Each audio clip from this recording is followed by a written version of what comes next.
Russian investigators on Tuesday formally charged Daria Tripova, a 26-year-old woman, with terrorism over the killing of the influential pro-war military blogger Ladlin Tatarsky in a bomb blast in St. Petersburg.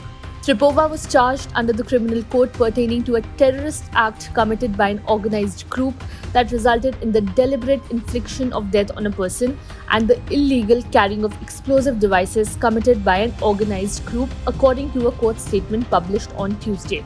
Tripova was arrested the day before in a flat in St. Petersburg after an extensive search.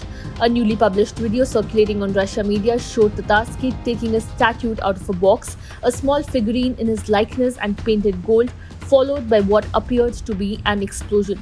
Tatarsky, whose real name was Maxim Fomin, was killed on Sunday by a bomb blast as he was hosting a discussion with other pro-war commentators at a cafe on the banks of the Neva River in the historic heart of St. Petersburg.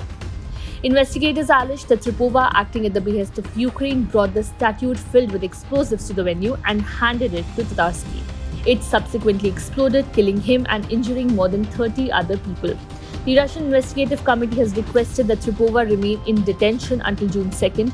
In Russia, it is a standard procedure to keep a suspect in custody for a certain period of time while the trial is ongoing, and Tripova could be held past June 2nd. In a statement on Monday, Russia's National Anti-Terrorism Committee claimed that the attack was planned by the special services of Ukraine with the involvement of agents from those who had cooperated with the so-called Navalny Anti-Corruption Fund Foundation. After the attack, the former Russian President Dmitry Medvedev, who is deputy chair of Putin's powerful Security Council, said that the Russian opposition had shown its true face and should be exterminated.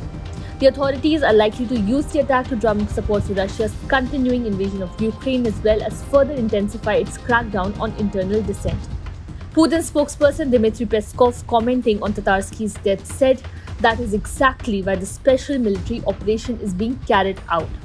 Human rights advocates and international observers say that Russian police routinely uses torture and ill-treatment to extract confessions, and Russia's security service uses coercion and entrapment to recruit informants about Russia's opposition groups. Tripova's husband Dmitry Rylov told an independent Russian publication that he is convinced that his wife was framed.